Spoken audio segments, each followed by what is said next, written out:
Hey, what's up YouTube? This is Stoic Toad. Today, I'm going to talk about spiritual routines. Okay? So, I made a video before this. It was a Let's Talk About Stuff video, but it had a different thumbnail than most of my other Let's Talk About Stuff videos, because I'm pretty sure it was my last one, because I lose a lot of videos that I could be making separately that way.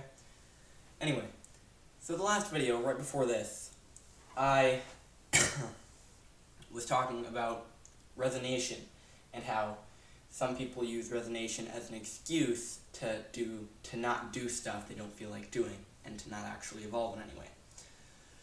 So, I'm going to be talking about spiritual routines in this video. I don't mean like dances. I mean like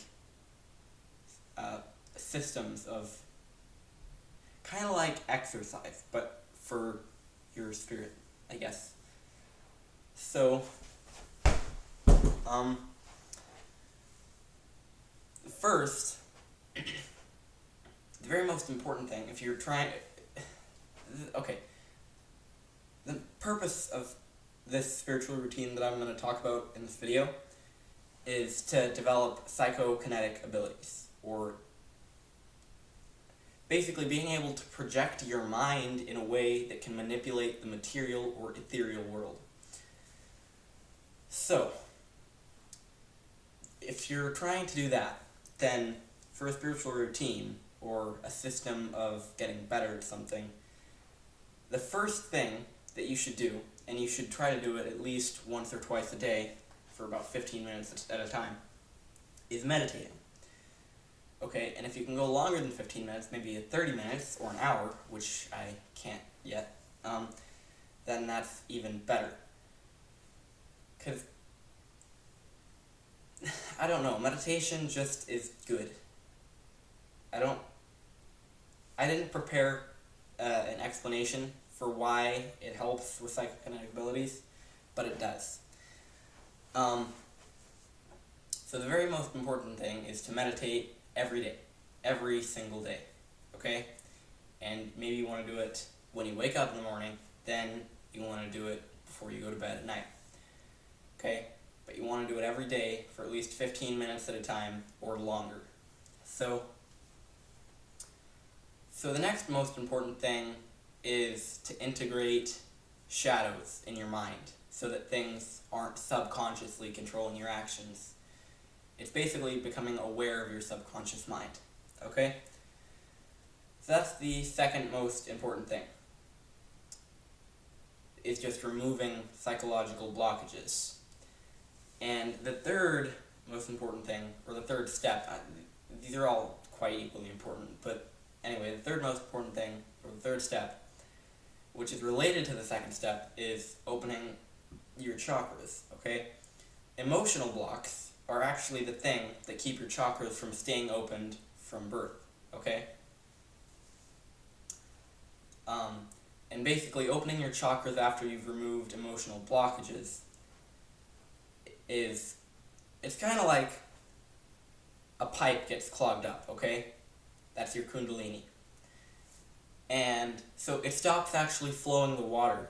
The water stops going, okay?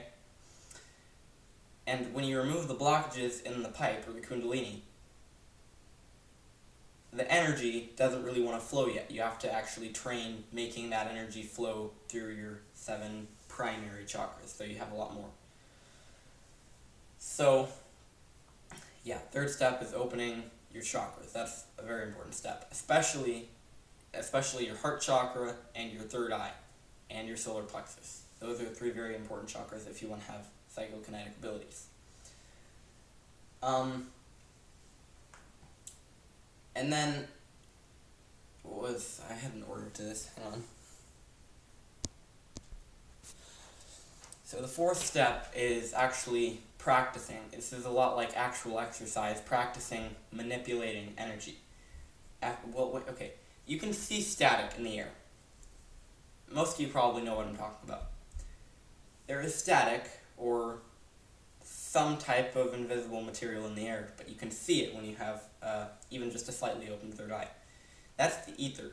That's Aether, Ether, not car ether, but ether, spiritual ether. Okay. So that's what that static is, and being able to practice manipulating that is the fourth most important step, and it's actually incredibly hard to manipulate at first. But after a while, you learn that you can. It's not necessarily about the movements of your hands, but that does help. It's about it's difficult, and it's not actually going to move when you try it at first, but it will after a while. So, yeah. That's the fourth most important step, practicing working with ether, okay? So, and then the fifth most important step is really to practice, or at least try. You don't have to actually be able to astral project. But the more you practice it, if you practice it every night, then you eventually are able to do it. And the reason that's important is because when you want to have psychokinetic ability, what you're doing is you're actually transferring the ether that is coded and makes up your finite spirit, not your infinite soul, but your finite spirit, the energy that makes that up within your body, you're actually projecting that out of you in order to use these psychokinetic abilities, okay? So when you do that, rather than just manipulating ether outside of you, when you learn to manipulate ether inside of you with astral projection, actually having that body of ether leave your body, your physical body, it'll teach you to manipulate your own energy in a way that you can use psychokinetic abilities. When I was little, I was literally able to project blue out of my hands and control the wind. So, yeah, it's a lot harder now, but I can still somewhat kind of do it. So, yeah. But anyway, astral projection, it allows you to kind of be able to bring certain parts of your own ether outside of your body and project it to be able to do stuff. So, yeah. And another thing is basically in any spiritual routine, you want to try to raise your vibration, not just force it to raise by ignoring emotional blockages, but actually working through that in order to raise it naturally. So it probably won't work if you're angry more often than you are at ease, or if you're depressed, especially depressed. If you're depressed more often than you're joyful or you're neutral. So you just want to raise your vibration. I'm sure I made a video about that somewhere. You want to raise your vibration if you're trying to develop psychokinetic abilities or on any spiritual routine of any kind. So another thing regarding the third step, which is opening the chakras, is stones. I recently discovered this. I used to not use crystals because I didn't think they really did help that much, but crystals, or stones, correlating to different chakras, are absolutely like magic. Seriously. They seriously work. I have a set of the 7 chakra stones, and they very obviously work. It's not in a subtle way. Like, I can see my third eye is open most of the time. It might be closed when I close my eyes. I don't know if they're in sync or not. But anyway, I'm pretty sure my third eye is open most of the time, so I can see ether and stuff, and I can see movements in the ether and patterns in the sky and all that stuff. But when I put the amethyst on my forehead, it like strengthened just that much, and it looked like lightning in the air. It was crazy. So, yeah.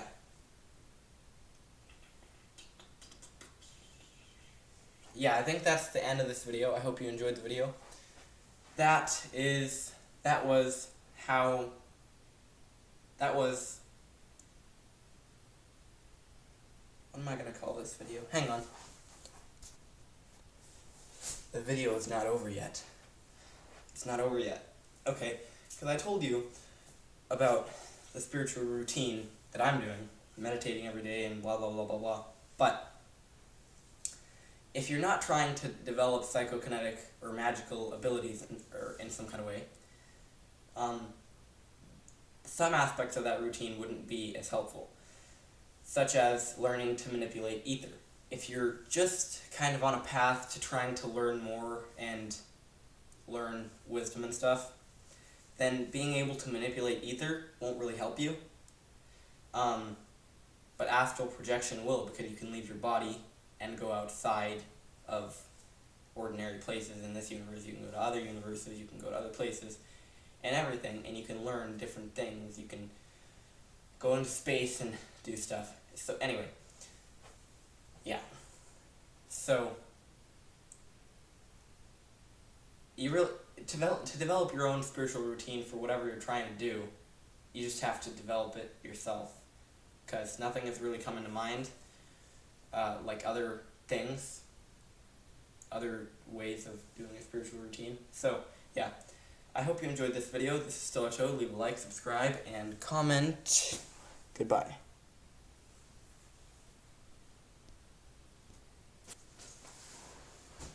Subscribe. And also leave a comment.